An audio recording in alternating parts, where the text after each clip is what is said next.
Alors Martina, on est chez toi, là où tu accueilles les futurs postulants qui veulent découvrir ta méthode. Ce même salon par lequel je suis passée il y a quelques années quand j'avais envie, venant du lyrique, de découvrir d'autres répertoires en fait. Je sentais qu'il me manquait quelque chose, mais je ne savais pas encore quoi. Et c'est vrai que quand on arrive ici, tu nous proposes de chanter quelque chose. Et là, c'est comme un genre de scanner de la personne. Et tu arrives à voir les étages qui sonnent, ceux qui ne sonnent pas encore, ceux qui ne sont pas encore ouverts. Donc je cherchais, venant du lyrique, moi c'est vrai que je cherchais une façon d'explorer d'autres répertoires que je ne connaissais pas du tout sans menacer mes acquis. Et donc j'ai découvert ta méthode avec grand plaisir. Et tu m'as tout de suite parlé de ta façon de partir de la voix de la parole. Oui, je t'ai tout de suite parlé de la voix de la parole parce que pour des raisons que je vous raconterai un peu plus tard, mais surtout parce que je me base tout simplement sur les travaux d'un prix Nobel de neurologie sur la communication dans le monde, n'est-ce pas, qui évalue un message, dans un message évalué à 100%, évalue le langage corporel pour 48% quand même, et l'intonation pour 45%, le contenu ne valant que pour 7%. Donc moi, quand je reçois les gens, en fait, j'écoute au-dessus des mots, parce que ça ne m'intéresse pas tellement ce qu'ils me racontent au début, parce que je sais qu'ils me racontent qu'ils veulent ceci et cela, et on va y venir, mais j'écoute surtout la musique des mots, et j'écoute leur langage corporel. Et j'essaye de déterminer, et je ne le fais pas forcément dès la première fois, mais je sens quand même, physiquement, parce que je me suis habituée à cet exercice, je sens si j'ai affaire à quelqu'un à qui je peux confier mes cuillères en argent, ou pas. Et effectivement, j'entends là, dans la manière de parler, de communiquer, etc., j'entends là quelque chose qui est unique, parce que votre voix est unique, et on va partir de là.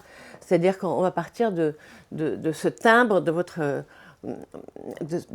identité vocale que reconnaissent les systèmes de sécurité. Quoi que vous leur chantiez, vous pouvez leur faire du pygmée, de machin, de l'opéra, faire la tronche ou rire, ils vous reconnaissent. Et moi, c'est à partir de cette matrice-là que je vais travailler. Et puis, surtout, je t'ai rassurée très, très, très vite venant du lyrique en te disant que je sais que c'est pas du tout gentil pour les camarades qui font ça, mais moi, je suis une ennemie jurée de la belting voice. C'est ça, ouais. Voilà. Et du mécanisme de poitrine. Parce que je viens aussi du lyrique, parce que je suis italienne d'origine, et c'est une des raisons pour lesquelles, par exemple, j'ai décidé que quand je parlais anglais, je parlerais toujours avec mon accent indien, parce que c'est au Pakistan que je l'ai appris. C'est tout simplement parce que ça me permet de systématiquement être en voix de tête, quoi. Et je ne veux pas être en mécanisme lourd. J'ai essayé une fois avec le professeur américain que j'ai, et qui m'a dit, mais quand même, tout le monde fait ça. Je dis, tout le monde peut-être, mais vous, les Américains, parce que vous avez musclé votre appareil vocal de cette façon, parce que vous parlez comme ça depuis l'enfance, mais moi, non. Donc j'ai essayé de le faire, et je me suis retrouvée pendant une demi-heure sur la cuvette des toilettes à vomir, et j'ai dit, plus jamais. Donc, moi, je pars de cette identité vocale que j'entends, ou pas, forcément la première fois, mais ce que je sens de la personne est essentiel. Et je sens que si je vais avoir affaire à quelqu'un qui va avoir envie de rentrer dans toute une démarche et pas seulement de venir chercher des outils techniques pour se vendre, quoi. C'est pas ça, parce que c'est un vrai chemin, quoi. Voilà. Parce que justement, tu pars pas d'un genre vocal, tu pars de régions corporelles, tu parles de résonance, tu parles de résonateur, d'ouverture, et tout ça, c'est une méthode qu'on découvre petit à petit. Et ce que j'apprécie, enfin, la façon dont on est initié à ça, c'est vraiment reprendre les bases sur déjà qu'est-ce qui résonne dans mon corps et qu'est-ce que je vais pouvoir travailler en creusant des espaces. Oui, mais il faut préparer son corps et il faut préparer son esprit aussi. J'ai eu un grand maître de musique classique soufi au Pakistan qui disait que quand il préparait un grand concert, en fait, il ne touchait pas à sa femme pour que tout son désir aille vers son bien-aimé. Donc c'est absolument merveilleux. Et qu'il préparait son corps et son esprit pour que, évidemment, les choses matérielles de la vie ne rentrent pas dans ce que son corps devait devenir, c'est-à-dire la chapelle où résonnait le nom de son Dieu. Et en fait, qu'on chante du Barbara ou qu'on chante un chant sacré, de toute façon, je tiens absolument à ce que les gens laissent leur poubelle à la porte de l'entrée du chant. Et poubelle et ennui et vague à l'âme, etc., pour pouvoir être totalement disponible à cet espace à l'intérieur de leur corps. Donc on passe beaucoup de temps effectivement à se nettoyer l'esprit, c'est plein d'exercices à ouvrir, etc. Parce que je pars du principe et que qui dit trou dit son. Donc on va ouvrir tous les espaces du corps dans lesquels on va aller se promener pour trouver un maximum de couleurs auxquelles on n'aurait pas songé. Et en particulier, celle que je t'ai montrée et que tu appliques maintenant avec tes élèves avec un grand brio, c'est la berceuse vietnamienne. Ah, ça. Oui. Tu peux nous raconter l'histoire de cette berceuse Voilà, et comment tu as trouvé cette façon de chanter? Oui, j'ai trouvé cette berceuse, on parlait des ennuis qui quelquefois nous font faire des trouvailles extraordinaires, et c'est passé ça. J'avais animé un stage de comédie musicale alors que j'avais 42 fièvres pour ne pas mettre l'organisateur dans le pétrin. Et c'était un peu idiot parce que j'avais jamais réfléchi finalement à la voix mixte à ce moment-là. De toute façon, moi je mixais depuis toujours. Parce que mes Beatles à moi, depuis l'âge de 6 ans, c'était l'opéra italien et Barbara. Et le chant populaire italien. Donc, comme chez nous, le principe d'intimité, c'est 200 mètres minimum, on mixe. Donc, il n'y a pas de problème. Donc, j'ai fait ce stage de comédie musicale.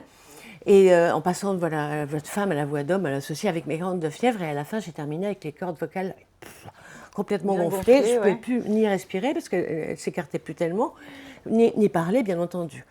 Et donc, je suis allée au Pakistan où on trouve que c'est génial parce que ça fait 35 ans que je travaille sur la musique soufie du sous-continent quand même. Donc, je suis allée au Pakistan parce qu'on trouve que c'est formidable, une femme qui ne parle pas. Donc j'en ai profité. Et tout à coup, dans ma playlist, j'ai entendu cette berceuse vietnamienne et je me suis dit, mais qu'est-ce que c'est que ça? Elle chante pendant 3 heures dans le registre grave qui normalement consomme beaucoup d'air, des phrases absolument interminables, en plus d'une façon absolument... légère et... non seulement légère, mais enfin c'était terrible parce que non seulement les phrases sont très très longues, mais en plus elles se terminent par un mouvement descendant et un vibrato mesuré qui s'appelle de la perle qui roule. C'est un non, non, non, non, non, non, je pouf et ça tombe dans l'espace, etc. Et c'était en plus dans un registre que je rêvais d'aborder, parce que moi, une soprano italienne, donc un pléonasme total, quoi. Je n'avais pas de grave. Et je rêvais de chanter comme les mezzos, tous ces chants du monde, etc., dont je connaissais le contenu, parce que j'ai travaillé, parce que j'ai quand même... outre ma formation de musicienne classique, parce que j'ai quand même fait le CNSM en piano, j'ai fait de la musicologie, de la paléographie médiévale, de l'ethnomusicologie, les langues orientales, etc. Enfin, en gros, je sais à peu près de quoi je parle quand je parle de ces musiques-là. Mais enfin, je ne les pratiquais pas. Donc, et j'avais très très peur de les pratiquer parce que j'avais justement peur d'engager une musculature que je ne peux pas engager. Donc j'ai trouvé cette chose-là, et puis donc elles sont presque toutes écrites pour des mezzos. Donc on peut dire que le sous-titre de ma méthode serait « J'aurais voulu être une mezzo ». C'est vrai. Bon, alors j'ai gagné beaucoup de graves et j'ai perdu pas mal d'aigus parce que j'ai fait la Marie Curie de la voix, parce qu'avant de trouver tout ça... Oui, tu as bien cherché. Oui, il a fallu que je m'exerce sur moi. Et j'ai commencé à le faire. Et tout à coup, j'ai entendu cette chose et je me suis dit, mais enfin, c'est pas possible, comment on peut faire une chose pareille. Donc, je suis allée voir les Vietnamiens qui m'ont donné comme seul conseil de faire du yoga, c'est tout. Et donc, voilà, donc j'avais pas grand-chose pour trouver. Et donc, j'ai mis 1 an à trouver ce qu'aujourd'hui nous appelons le chemin vietnamien, ce qui est un code entre nous. C'est ça. C'est-à-dire, c'est une façon d'amener le souffle dans le corps autrement, c'est-à-dire en passant vraiment par tous les espaces. C'est-à-dire qu'effectivement, on passe par la trachée, ça c'est sûr, on fait une vibration, ça c'est sûr, on fait un premier formant vocalique, ça c'est encore plus sûr, on ouvre la bouche au maximum pour qu'il y ait un deuxième formant. Mais là où, moi par exemple, je suis une ennemie du micro devant, parce que je ne sais pas projeter la voix devant. Parce que justement, depuis le chemin vietnamien, je ne travaille jamais près du vibrateur. Voilà. Mais je travaille sur la vibration. Et là, tout à coup, j'ai trouvé qu'en fait, il passait par derrière, par l'oropharynx, par le voile du palais levé, et que ça arrivait, si, évidemment, dans le sourire intérieur qui est levé, parce que ça ne peut pas marcher si on fait la tronche, ça ne marche pas. D'ailleurs, c'est pour ça que le Dalai Lama appelle le voile du palais la porte de l'éveil, c'est-à-dire que si on est toi, ça ne marche pas. Non. Donc il faut absolument lever. Et si on fait ce chemin, à ce moment-là, on peut attaquer les notes les plus graves du registre sans que ça touche au vibrateur. Le vibrateur, il a été touché pour faire son boulot de vibrateur, mais c'est tout, on ne peut pas lui en demander plus. Donc, ce n'est pas la peine de rester ici avec un plancher de la langue et ces 17 muscles qui peuvent écraser tout, alors qu'on peut travailler dans le corps. Et une fois qu'on est dans la tête, quel que soit le son, j'ai donné à mon larynx, en fait, j'ai réussi, grâce au geste vietnamien, à truander le larynx. C'est-à-dire que je lui dis, on va chanter du lyrique, on va projeter, voilà. Et pam, on le feinte. Je le feinte totalement parce que, enfin, il est formidable ce sphincter, mais ça n'est quand même qu'un sphincter, quoi. Donc, mais c'est tout ce qu'on pense. Donc, à partir du moment où je lui dis, on va chanter très loin, très haut et tout ça, il ne se met pas en position de voix de poitrine, il se met dans une position autre. Alors, ce n'est pas complètement la voix de tête parce qu'il ne faut pas exagérer, mais quand même, je lui balance la note la plus grave de mon registre et il le fait. Et on entend qu'il vibre, etc., qui est totalement tranquille parce que justement on ne travaille pas sur la vibrateur. Et qu'il y a beaucoup de hauteur et de vibration. Là, on a tous les harmoniques possibles parce que les harmoniques ils se font dans la tête, c'est ce que j'appelle la porte des étoiles, quoi. C'est la boîte à son, c'est comme un verre en cristal. Donc, bien qu'on soit au petit déjeuner, et bien que je n'ai pas chauffé ma voix, je vous montre un peu comment on y va. Hein? Donc le chemin, c'est ça, c'est le coquillage. Voilà. Et donc, ça va faire oh, oh,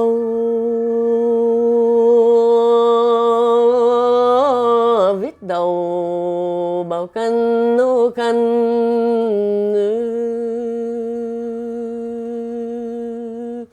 Bon, et à 3 km derrière. Mais comme vous le voyez, il n'y a absolument aucune activité antérieure, quoi. Et surtout pas l'activité du plancher de la langue qui est l'ennemi juré du chanteur, quoi. Et ce que je vois arriver chez tout le monde, c'est-à-dire même, surtout les chanteurs qui viennent, pas du lyrique, les chanteurs qui viennent du lyrique haut. On a déjà un peu travaillé la hauteur. Vous avez travaillé tout ça, vous avez un très très bon réflexe, mais ce n'est pas forcément le genre qui convient quand vous chantez de la chanson ou du gospel ou un truc comme ça. Donc avec ce chemin vietnamien, dans la mesure où vous balancez un son, quelle que soit la hauteur, où il y a un maximum d'harmonique, vous êtes déjà dans une position plus ou moins aiguë, quoi.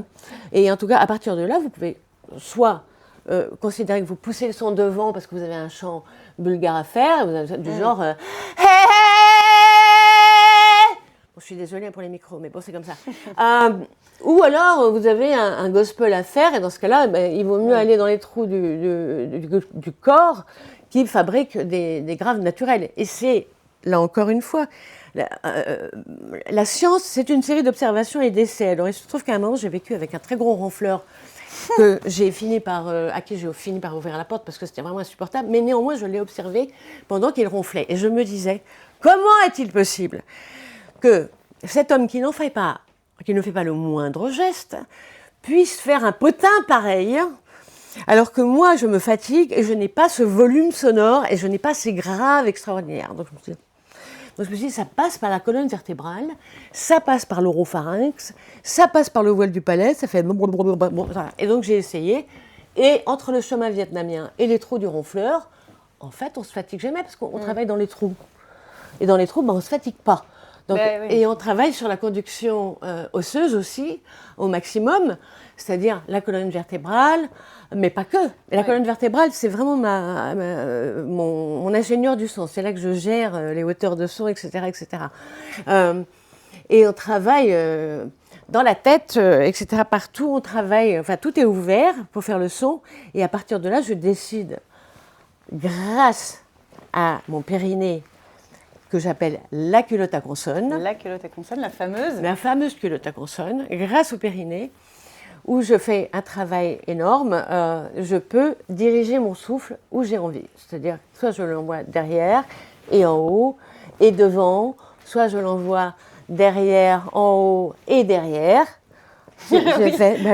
Soit je l'envoie des deux côtés si j'ai un grand chant corse d'appel aux moissons à faire et il me faut autant d'aigus que de graves, etc.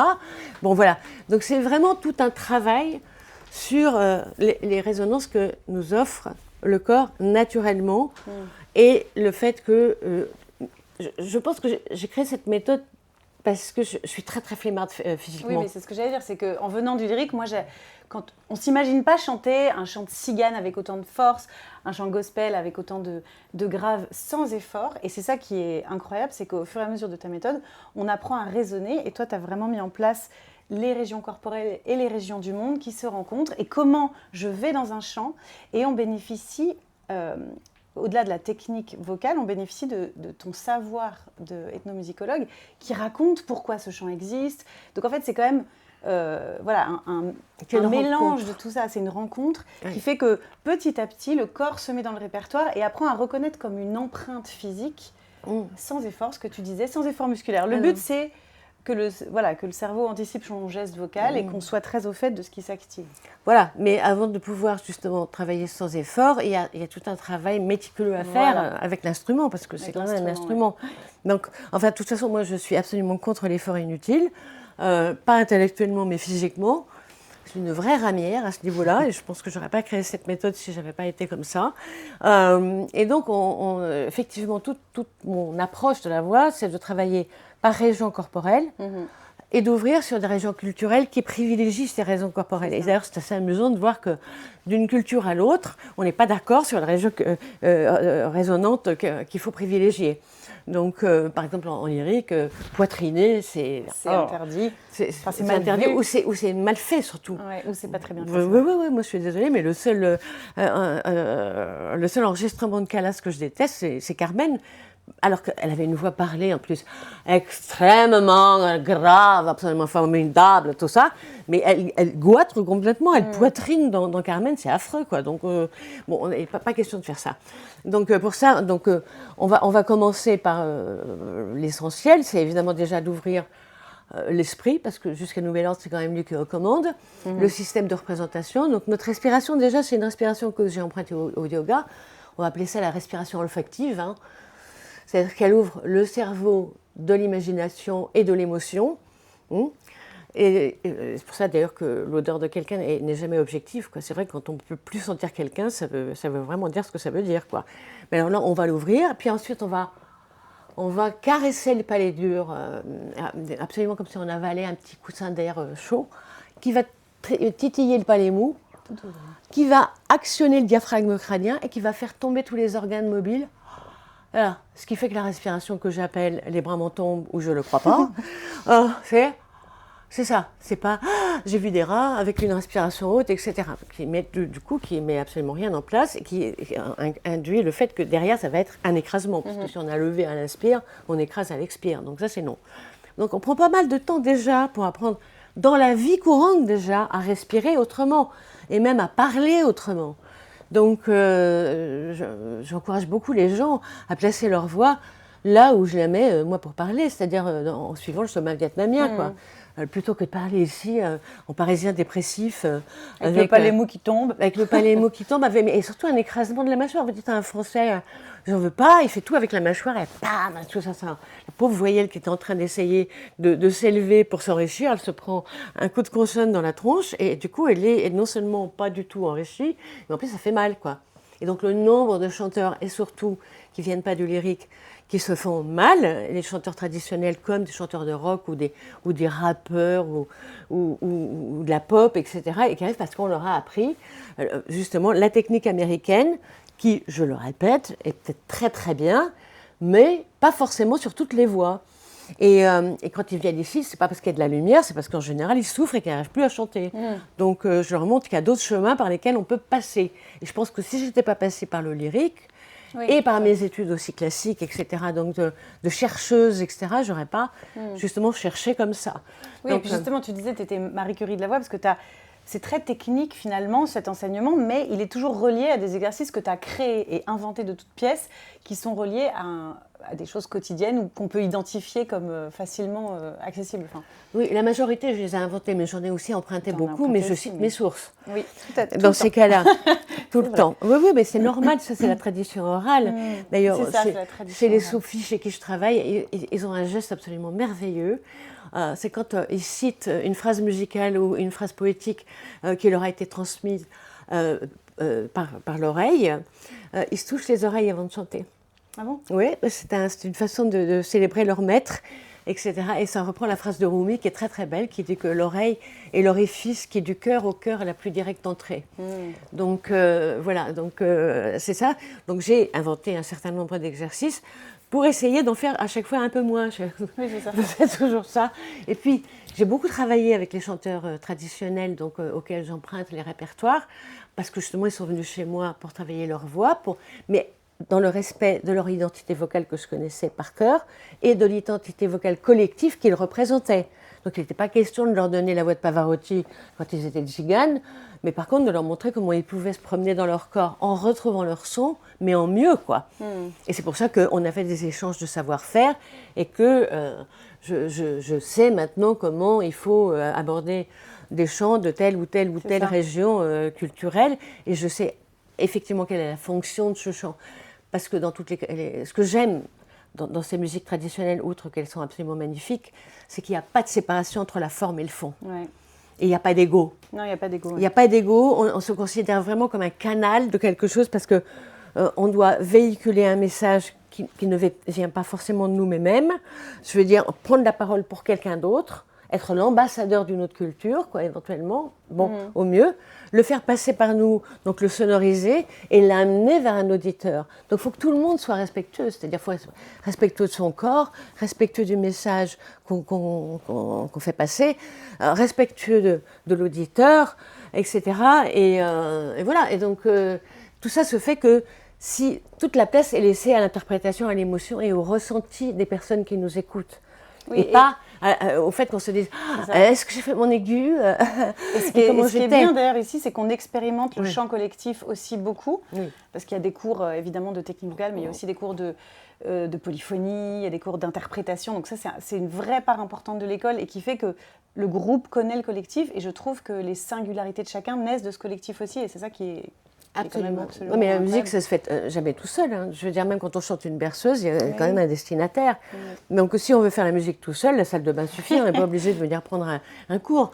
Donc, la polyphonie, c'est justement pour arriver... Moi, je ne suis pas chef de chœur. Hein. Je ne sais pas faire le son d'un ensemble de personnes qui ont des voix différentes. Je ne sais pas. Moi, je sais faire sortir ce qui est unique dans chaque voix. Et ça m'inspire des répertoires que je propose. Et en général, je ne tombe pas à côté.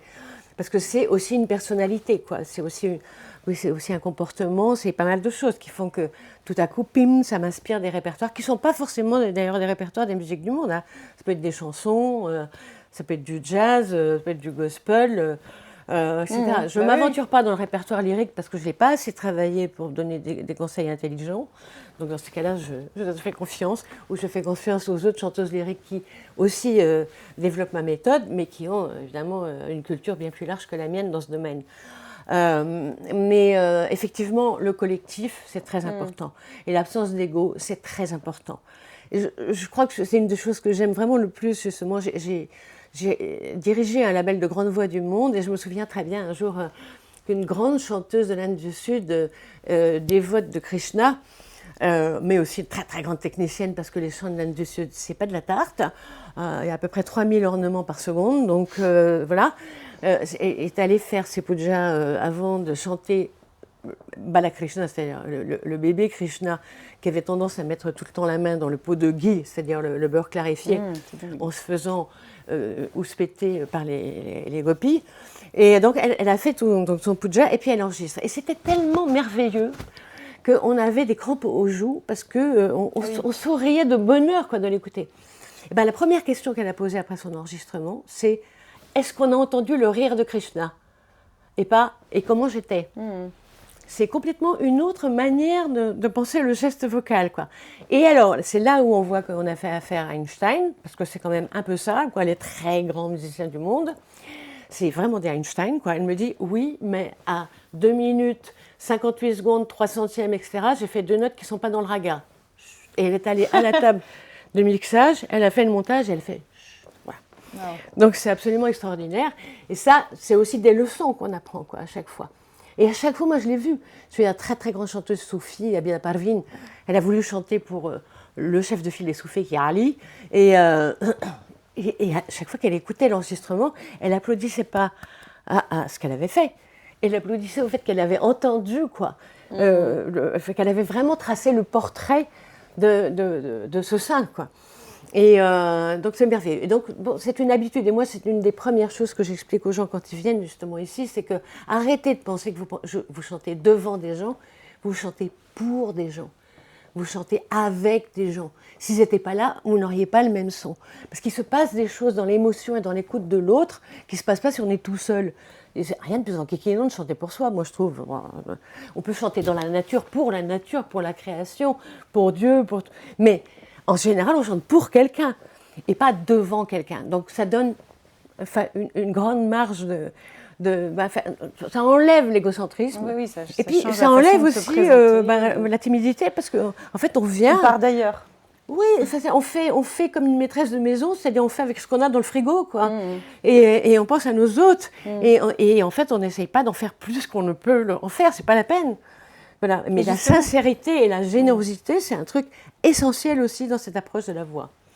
Et justement, grâce à tes rencontres, tu as constitué une sorte de vacaille du chanteur pour les glottes. C'est-à-dire qu'on a une méthode, enfin pas une méthode, mais un nombre de répertoires infini de tous les styles, de tous les chants du monde, et qu'on explore au fur et à mesure des années. C'est vrai que c'est énorme en fait ce travail.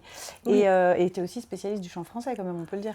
Oui. Qui s'appuie sur... Je finis avec le vacaille, puis après je vais passer au français. Le vacaille, oui, alors et vraiment, j'ai choisi les chants par région corporelle. Par exemple, on va travailler une respiration très très profonde en empruntant au katajak, c'est-à-dire les jeux vocaux des femmes inuites du Canada. C'est ça. Alors, c'est pas confié aux femmes par hasard. Elles n'osent pas en parler comme ça parce ils ont été tellement maltraités pour pratiquer leur religion qu'ils n'osent pas vraiment. Enfin, ils n'en parlent pas au premier venu, quoi. Ouais. Donc, et là, je leur ai dit, si c'est confié aux femmes, c'est quand même pas par hasard, c'est qu'on travaille énormément sur le périnée, quoi. Donc, et les hommes n'ont pas le droit d'en faire normalement. Les petits enfants, oui, parce qu'en plus ça réchauffe vachement le corps, c'est génial. Ah ouais, ça fait tomber la facture d'électricité et ça enlève le trac parce que c'est absolument comme si on avait fumé un pétard. Hein, mais c'est un pétard naturel, c'est de l'air de l'extérieur. Donc, et ça fait des trucs comme. On peut essayer de le faire. Tiens, c'est rigolo. Katajak. Ça fait partie des premières choses qu'on apprend à l'école pour justement avoir cet ancrage, ce bas du corps, le dos, l'implication de... Oui, c'est-à-dire qu'on respire très profondément. Et le jeu, c'est de faire un temps contre temps parce qu'on sonorise l'inspire. Et donc, on fait le contre-temps sur ce que fait la personne en face. On sonorise l'inspire parce qu'on fait ma. Donc, on fait le et pas ma. Il faut absolument, parce qu'on ne peut pas jouer si on n'a pas la sonorisation de l'inspire. Donc, commence. Ma, ma, ma, ma,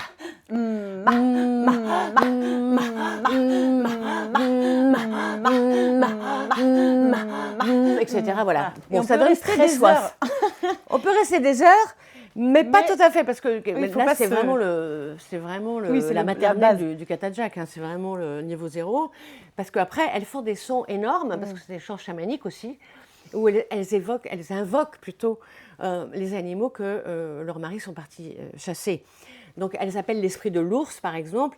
C'est comme ça. Et alors, ce qui est drôle, c'est que comme c'est un jeu respiratoire, etc., ça se termine. On a entendu... Et à la fin, ça se termine... Voilà, c'est marrant. Voilà. Mais c'est absolument génial. Non, il n'y a pas de meilleure respiration. Les enfants, mais je veux dire, moi, je vais rentrer sur scène avec ça et ils sont de tranquillité totale. Et le vacaille, c'est ça, c'est à chaque fois une découverte mise en place dans un chant, enseigné par quelqu'un que tu as eu et que tu nous retransmets avec la méthode associée. Absolument. Très précise. Par exemple, la langue. La langue chez les Français, c'est une sorte de gigot d'agneau congelé, quoi. C'est pour ça qu'ils disent I want that. Et voilà. Et alors, moi, je suis désolée, mais on passe par toutes les langues, y compris l'arabe, qui fait travailler très en profondeur les muscles de la langue. Moi, il m'a fallu du temps, parce qu'en bonne italienne, travailler ici, c'était pas évident. Hein. Mais j'adore le chant arabe, donc évidemment, j'ai travaillé. Et d'ailleurs, il y a des leçons de prononciation qui sont sur notre chaîne YouTube. Et par exemple, le Ain, je suis très contente d'arriver à le faire maintenant. Donc, et que la Raf aussi.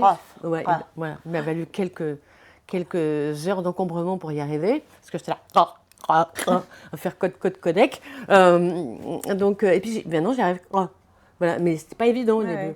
Mais la langue, il faut déjà la décoller de la mâchoire inférieure chez les Français, c'est terrible. Donc, parce que les trois quarts sont absolument incapables de faire un L roulé, un R roulé, pardon.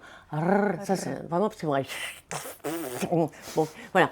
Donc, donc, on travaille beaucoup sur la musculature de la langue, la pointe de la langue pour les consonnes, la pointe sans la mâchoire inférieure, le fond de la langue, etc. Tout ça, toutes ces choses, on travaille l'arrondi de la langue, etc., la profondeur de la langue, et on passe par toutes les langues pour le faire. Et donc, des chants assez faciles au début. Oui. Mais déjà, un Français qui n'utilise plus sa mâchoire inférieure pour faire une syllabe, c'est déjà un gros progrès. Pas. Parce que... Non, mais c'est parce qu'il dit « j'en veux pas » en écrasant à chaque fois, donc je peux pas. Et encore, il n'y a pas d'énergie en général quand il chante, donc bon, c'est pas possible. Donc voilà, donc tout Vagaï, il est constitué comme ça, quoi. Donc il y a des chants projetés, parce que, par exemple, oui, ou tout simplement le yoïque lapon, parce que en fait, ce qui est génial chez les lapons, c'est que quelqu'un physiquement n'existe pas vraiment tant que son nom n'a pas été lancé dans l'espace à travers un yoïque. Donc c'est très très beau, quoi. Donc c'est vraiment une projection. Donc on va faire, je parle, hey, c'est juste pour vérifier que j'ai un peu de son. Donc hey la la la la la hey la la la la la la la. Bon, en général, ça se fait pas dans un canapé, hein. Bon, mais bon, et on se chauffe la voix. Mais comme vous le voyez, on touche pas au mécanisme. Mais je passe pas là, donc ça me fatigue pas. Et on n'avait pas vu la mâchoire fonctionner une seule fois pour faire toutes ces consonnes, voilà. Et on va travailler aussi le fond de la langue, par exemple dans un chant au rouet russe. Ah oui. Le kaknapolye. Voilà, kaknapolye dans le paljanye. On a retrouvé l'articulation russe beaucoup. J'ai emprunté beaucoup à, comment il s'appelait, Francis Blanche, voilà. Il disait petite madame. Voilà, c'est comme ça j'ai trouvé, en faisant des imitations de sons qu'on avait pour trouver le palais dur. Je dois dire, et je m'en suis excusée auprès de mes copines bulgares, que c'est je me disais, mais comment elles font le hey, comment elles font ça pour en faire sonnant le palais dur. Et puis j'ai découvert un jour en regardant Le Père Noël est une ordure que Vedette elle parlait comme ça. Donc je me suis dit, oh, bah tiens, on va essayer. Bon, c'est toujours en expérimentant des choses. Puis après, bien entendu, on essaye ça sur un vrai chant.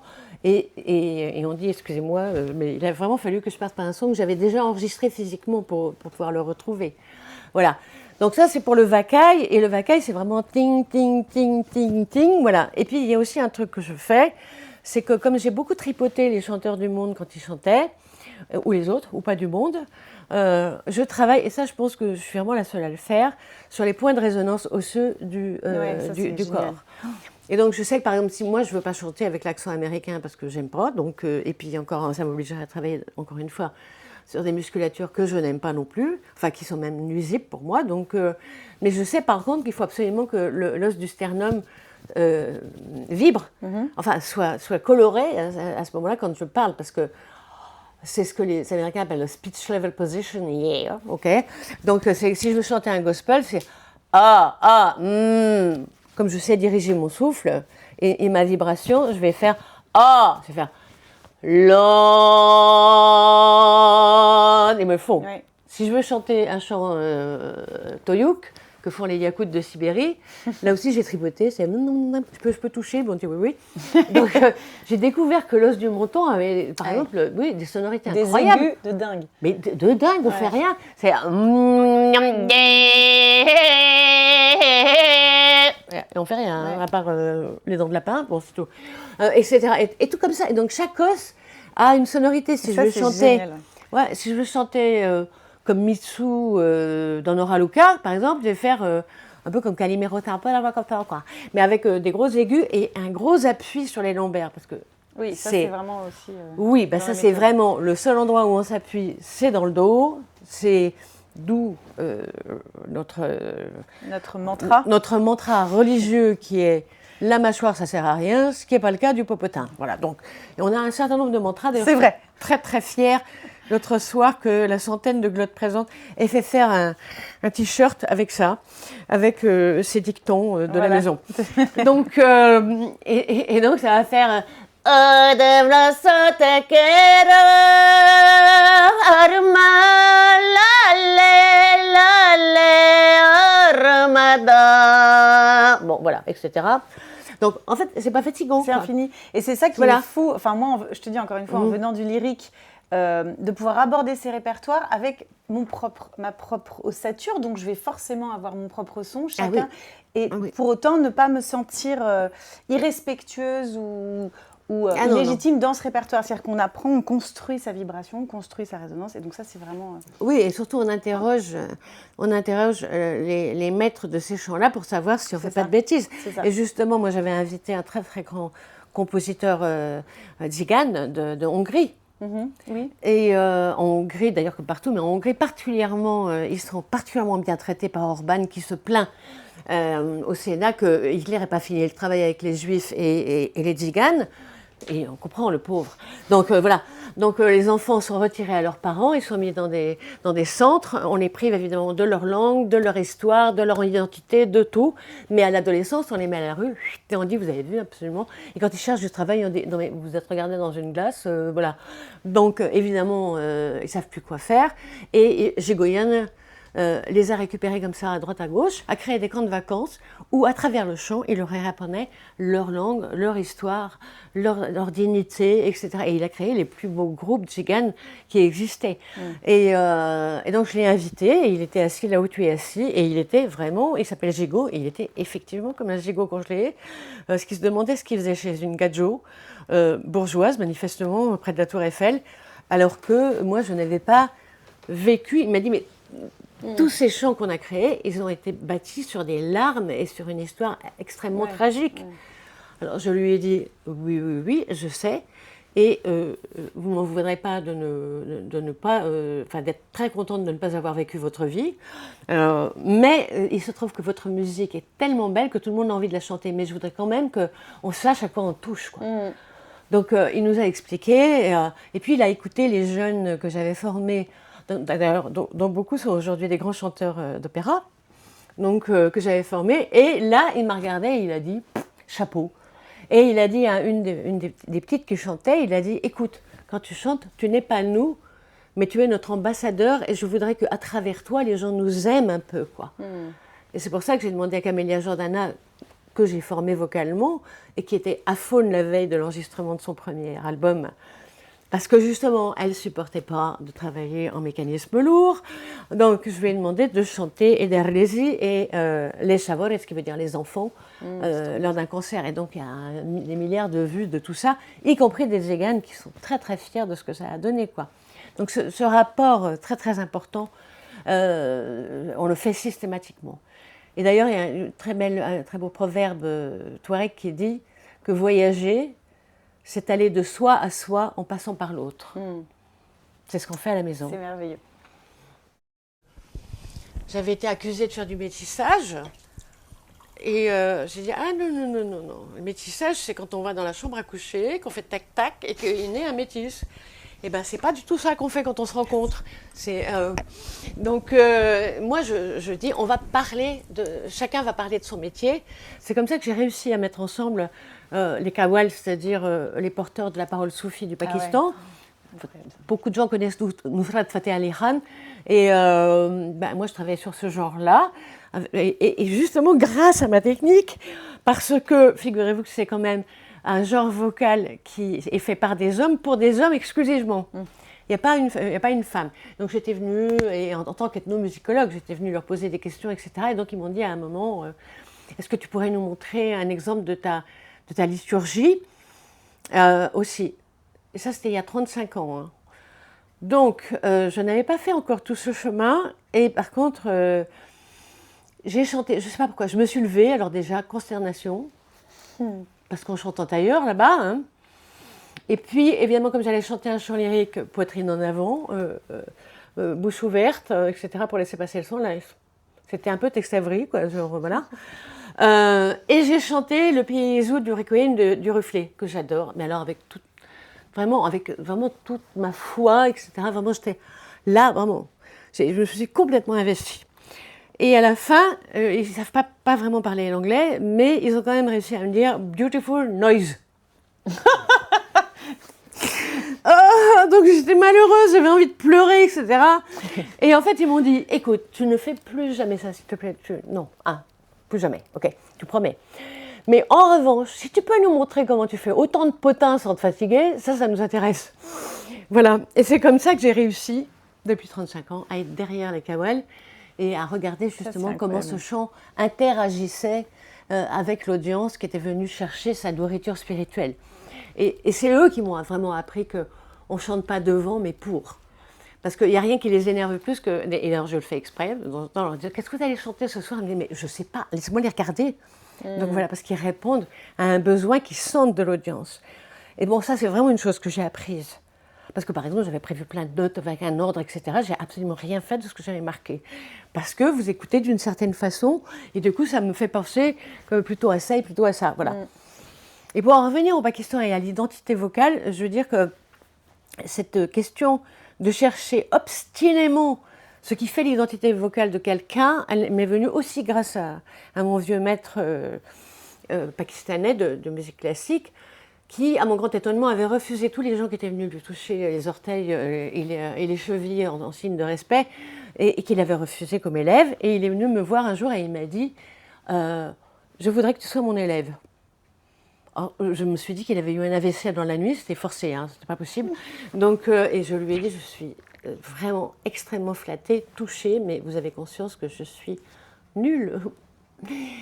Et que malheureusement, je pense le rester, parce que d'abord, je ne pense pas me convertir, et puis ensuite, je n'ai pas l'intention de consacrer toute ma vie au genre vocal que vous représentez. Et même si je le faisais, de toute façon, je suis nulle.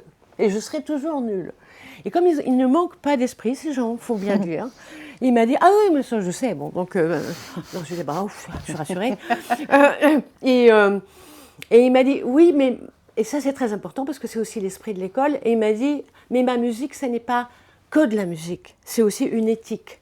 C'est aussi une façon de véhiculer une parole, de s'adresser à l'autre, etc., etc.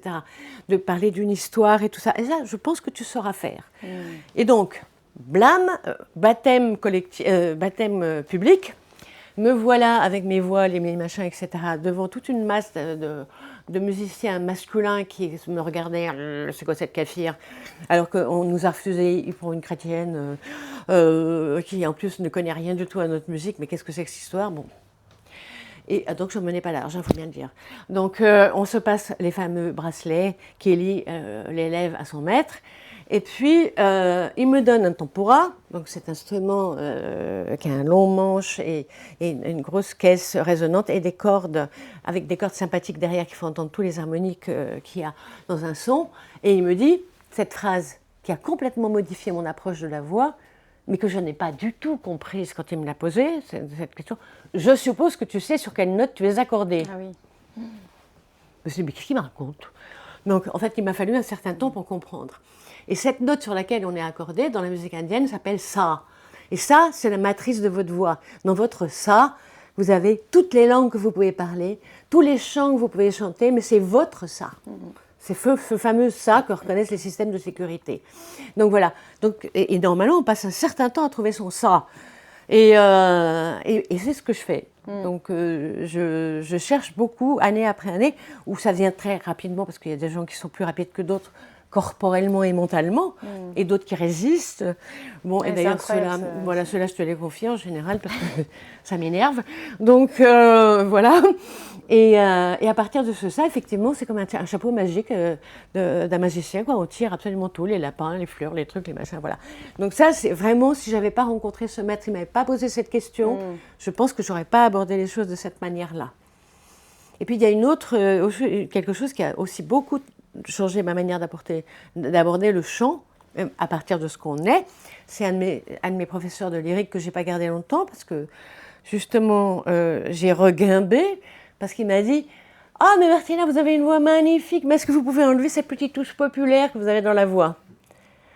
Alors, j'avais appris à respecter mes maîtres, mais alors vraiment, au conservatoire au CNSM avec perlmuteur, il était hors de question même d'aller aux toilettes pendant 8 heures si lui, il n'avait pas décidé. Donc, mais là, ça m'a énervée, j'avais l'impression qu'on touchait en plus à toute ma famille.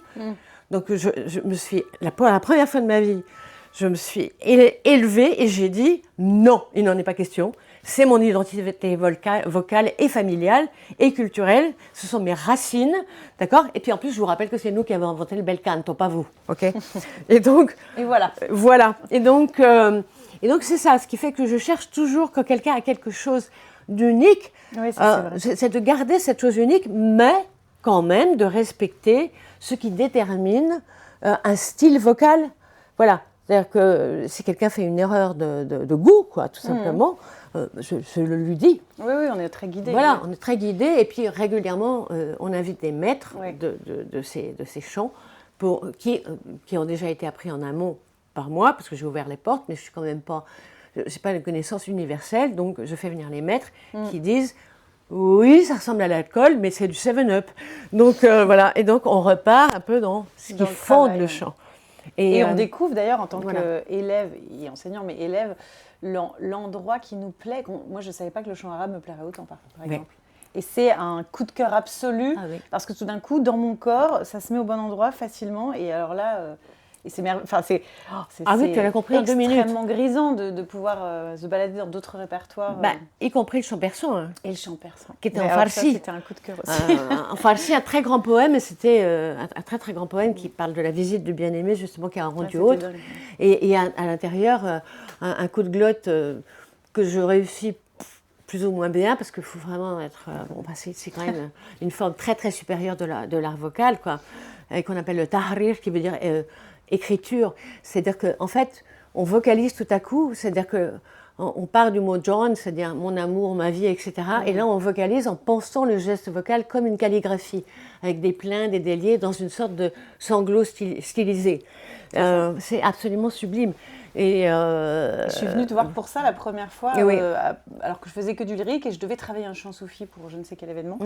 Et tu m'as guidée là-dessus et c'est là où notre collaboration a commencé ensuite. Absolument. Et je tenais juste à dire, pour mon expérience de chanteuse lyrique, parce que je n'ai pas abandonné le chant lyrique justement, loin de là. Bien. Ça m'a aidée au contraire dans cette pratique, c'est-à-dire que je pense, mieux chanter ensuite parce que tout ce qui s'est mis en place à travers ta méthode n'a évidemment jamais été en opposition pour moi, mais a donné un ancrage différent et une longueur de voix différente, etc. Je le sens réellement puisque je travaille... et une liberté. Et une liberté, une ouverture, enfin... Ça, c'est important de dire pour ceux qui nous regardent et qui se poseraient cette question-là. Je suis actuellement en train de faire des... Une liberté, ouais. Tu ne quittes pas qui tu es. On ne quitte pas qui on est. Ouais.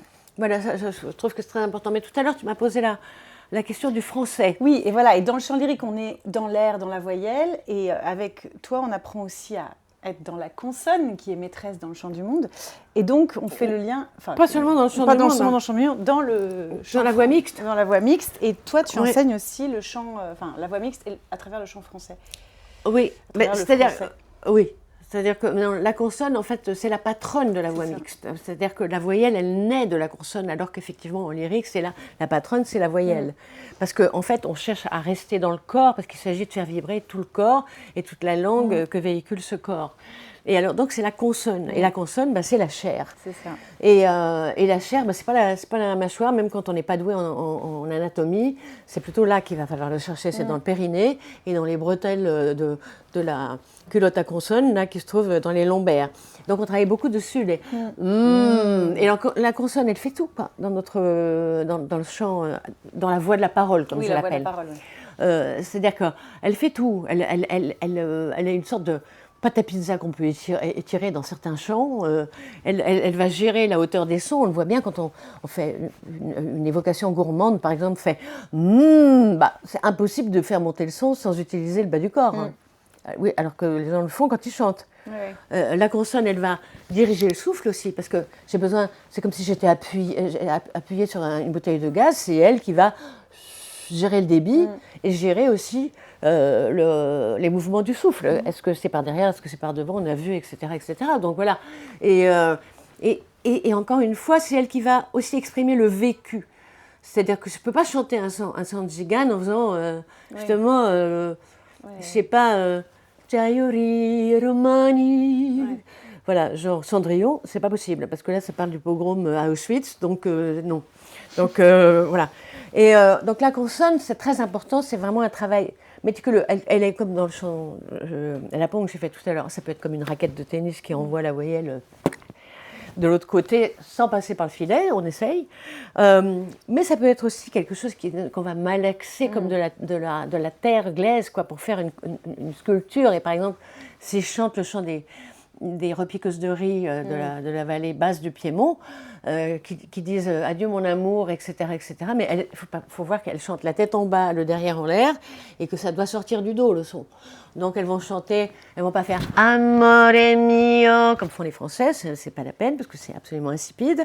Donc on va faire amore mio non piangere se me ne vado via. Io lascio la risaia, etc., etc. Bon, donc, mais encore une fois, moi je travaille vraiment. Oui, avec ton corps, tu ne fais plus de. Oui, c'est une technique d'hypocrite, hein, tout se fait dans le dos. Tout se fait dans le dos. Voilà, comme ça on laisse le devant pour le sourire et les yeux et tout ça. Et on ne voit pas qu'on a la mâchoire qui ballotte, parce que ce n'est qu'un élément décoratif de tout ça. Donc voilà. Mais, et tu parlais du français, justement. Alors, moi, je ne pense pas que le français soit une langue exotique comme les autres, mais on ne l'aborde pas de la même façon, en tout cas aujourd'hui. C'est-à-dire qu'avant, quand on chantait de la chanson française, et même quand on parlait, on nasalisait beaucoup. Oui. C'est-à-dire, c'est nos fiers soldats étaient sur la frontière, etc. On parlait comme ça, et on chantait aussi comme ça. Fréhel, elle chantait comme ça, etc. Ouais. Mais c'était avant l'amplification formidable qu'on fait maintenant. Donc les Français, ils ont pris l'habitude de rien foutre. Du coup, ils n'engagent plus le corps, et puis ils n'articulent même plus. Et quand ils articulent, je suis complètement consternée. J'entendais une publicité l'autre jour, je ne sais pas si c'était pour Lidl ou pour Aldi, enfin, je ne sais rien. En tout cas, ça donnait les nouveaux consommateurs. J'ai dit, ah bon, tiens, on a une rota en français qui est née tout à coup, je ne savais pas, voilà. Et donc, voilà.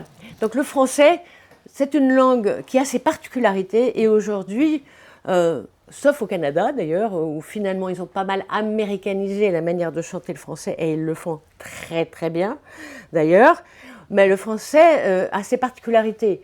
Moi j'adore Barbara, comme je dis, je l'écoute depuis l'âge de 6 ans, et j'ai, comme dit un de mes professeurs, j'ai un doctorat de Barbara, c'est-à-dire je les connais tous, même ceux où elle a tout à fait perdu sa voix, et on est tenu à une certaine réserve quand on chante ces chants-là. Oui. Mais réserve, ça ne veut pas dire détimbré, justement.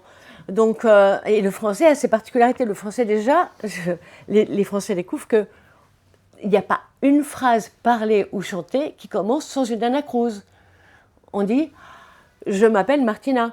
On dit « allons enfants ». Ça part toujours sur une levée. Sur une levée, ouais. Et si ça ne part pas sur une levée, ça fait Lausanne. C'est-à-dire, je m'appelle Martina. Bon. Ouais. Et alors, tout le monde chante comme ça. Donc, je dis, mais non, il y a une levée en français.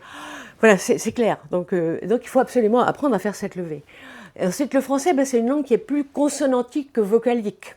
Il y a plus de consonnes. Mais comme les gens n'appliquent pas le corps et que les consonnes, elles se font avec, encore une fois, le batteur, il est ici et les instruments sont là, on n'entend rien, quoi. C'est-à-dire, toi, bon. Donc ça ne va pas. Donc on travaille vraiment la place de chaque consonne parce que c'est un son merveilleux et même très sexy, parce que c'est ça, la consonne, c'est de la chair. Quoi, ouais, donc c'est des lèvres qui s'entrechoquent, c'est une langue qui touche des dents, c'est des dents qui touchent des lèvres. Enfin, bon, c'est vraiment comme le batteur de Bill Evans, quoi. C'est vraiment des petits instruments absolument merveilleux. Encore une fois, pour parler de Barbara, si vous chantez Pierre et que vous ne chantez pas et j'entends le clapotis du bassin qui se remplit, oh mon Dieu, que c'est joli, la pluie, on dirait que vous faites de la météo. Et j'entends le clapotis du bassin qui se remplit, ça fait météo. Donc c'est pas la peine de le chanter, tais-toi. Bon. C'est pareil pour le petit bal perdu. Voilà, si on n'entend pas une implosive, une liquide, c'est pas la peine, quoi. On se tait, ou alors on le fait comme vous voulez, mais pas publiquement. Voilà. Donc voilà, il y a ça, il y a un autre son qui est vraiment très particulier au français, qui existe comme il est chanté, pas dans d'autres langues, à ma connaissance, c'est le E muet. Et j'entends justement qu'elle fait travailler, je ne dirais pas qui, mais une très grande comédienne sur un répertoire, Barbara, mais elle n'était pas chanteuse. Et on lui avait donné rien. Donc malheureusement, on lui avait donné Mon enfance, et dans Mon enfance, il y a plein de trucs. Il y a plein de nasales. Mon enfant. Enfin, tout là. Bon. Alors, moi, j'ai une technique, c'est que je le pense à la Marseillaise, c'est Mon enfance, mais évidemment, parce que dès que je pense à poum, dans le palémou qui se lève pour faire à la Marseillaise.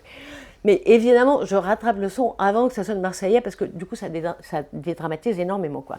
Donc, et puis, il y a le E muet. Et elle faisait mon enfance. J'ai dit, mais le E muet, c'est un son merveilleux qui naît de la syllabe précédente, qui s'affine et qui se termine comme un cerf-volant quoi, dans l'espace par une respiration. Et donc c'est le mon enfance. Voilà. Et c'est un très beau son. Voilà. Donc, et il y a les nasales et il y a les liaisons. Là aussi, les gens n'y font pas attention. Une liaison, c'est une consonne. Donc, ils le font avec la mâchoire. Fait mes hommes. Mais non, mais t'as une liaison qui est faite par le z. Et le z, c'est une consonne voisée qui traverse tout le corps. Bah, profites-en pour reprendre un appui et faire sonner à nouveau tout ton corps. Tu fais mes hommes. Et voilà. Toujours pas de travail avec la mâchoire, quoi. Bon, je sais pas, j'en oublie bien. Mais le français, c'est vraiment une langue que j'adore et qui a sa musique aussi. Et donc, et c'est pas évident, justement, d'être libre de son rythme prosodique et de marier ça au cadre musical. C'est-à-dire que, justement, elle chantait Est-ce la main de Dieu, est-ce la main de diable? Parce qu'elle était très, très, très respectueuse de ce qui était écrit dans la partition. Et là, je lui dis mais comment tu le dirais? Elle me dit est-ce la main de Dieu, est-ce la main de diable? Je lui dis pourquoi tu le fais pas quand tu chantes? C'est exactement la même chose, quoi. Donc, elle me dit oui, mais c'est pas ce qui a été écrit. Je lui dis on ne peut pas écrire ce que tu vas faire, ça c'est sûr. Non, il y a un cadre. D'ailleurs, il est possible que tu le chantes. Que tu le changes, pardon. C'est-à-dire que peut-être que d'un 3 temps, tu vas passer à un 4 temps, peu importe. Et puis ça va aussi déterminer la tonique de laquelle on va parler pour qu'il n'y ait pas justement de gestes qui te feraient faire quelque chose que tu ne ferais pas dans le parler. Et ça, c'est les chants. Les chants français sont souvent des chants que j'appelle café-filtre, c'est-à-dire où on met de la musique sur les mots. Donc il faut rester dans le même comportement. Donc est-ce la main de Dieu, est-ce la main de diable? Ça peut être est-ce la main de Dieu, est-ce la main de diable? Voilà. On fait une dictée musicale où on relève, ça fait ta ta ta ta ta ta, voilà. Et puis la tonique c'est ça. Et puis on va essayer de mettre la musique là-dessus, que ça rentre dans un cadre rythmique et mélodique. Donc on travaille la mélodie à part et ensuite on la verse précautionneusement sur les mots en gardant les points de vibration qui sont ceux de notre parler. Et ça, c'est vraiment un travail génial, quoi. C'est un travail génial. Et c'est étonnamment un des cours presque les plus difficiles, je trouve, parce qu'il faut un certain temps pour aborder ces notions, enfin, cette subtilité, pour marier tous les trucs et pour être libre de marier la parole. Oui, parce que l'air de la parole, c'est l'air de Broca, et l'air où on fait de la musique, c'est pas le même endroit du cerveau. Ce qui fait que quand on chante, en fait, en règle générale, intelligemment, bien sûr, on utilise quand même, on utilise à peu près tout. C'est vraiment Tchernobyl là-haut. Hein. Donc, parce que moi, j'utilise beaucoup plus ma tête que mes muscles, comme vous l'avez vu. Donc, et le français, j'adore ça. J'adore chanter en français. C'est merveilleux. C'est vraiment une langue merveilleuse. Et il y a eu des auteurs, et il y a des auteurs merveilleux. Donc, c'est vraiment dommage de les massacrer en les écrasant ou en les chantant en parisien dépressif, quoi. Disant, tu vas bien. Voilà, non, c'est non. Qu'est-ce que tu as envie de rajouter, toi, sur... rajoutez-moi que, effectivement, mon style, c'est une de mes élèves qui a trouvé ça un jour. Elle m'a dit, ton style, c'est un équilibre inattendu entre le CNRS et De Funès. Et je trouvais que c'était une très, très bonne définition. Oui, parce que tous les exercices sont assez ludiques, en fait. Enfin, partent de quelque chose de très ludique et qui rentre dans le corps facilement. Et c'est le but aussi, c'est pas de s'échiner. Au contraire, que ça soit naturel et facile. Voilà, on passe par des images. Mais en fait, il faut vous dire que ma technique, je l'ai créée d'abord, comme l'école, pour mon fils, qui est aujourd'hui un très grand auteur-compositeur, il s'appelle Babix. Et encore que j'aurais 2-3 trucs à dire sur certaines voisées. Mais bon. Et j'ai réuni autour de lui des tas d'enfants et j'ai créé cette technique pour des enfants. Et les enfants, c'est un public impatient. Hein. Ah oui. C'est-à-dire que si vous leur cassez les pieds avec, c'est le cricothyroïdien, ils s'en foutent complètement. Bon. Et quand je vois ce qu'ils sont devenus, c'est-à-dire qu'ils sont presque tous comédiens, chanteurs lyriques, etc., merveilleux, mais toujours aussi relax, je me dis que je ne me suis pas trompée. Et donc, tous ces exercices ont été créés pour ces voix fragiles et l'école a été créée pour aider les enfants à mieux grandir par le chant. C'est-à-dire que là, ils apprenaient justement la posture, la respiration, la communication verbale et corporelle, l'écoute de l'autre, l'ouverture à d'autres cultures, la mémorisation corporelle aussi, enfin voilà.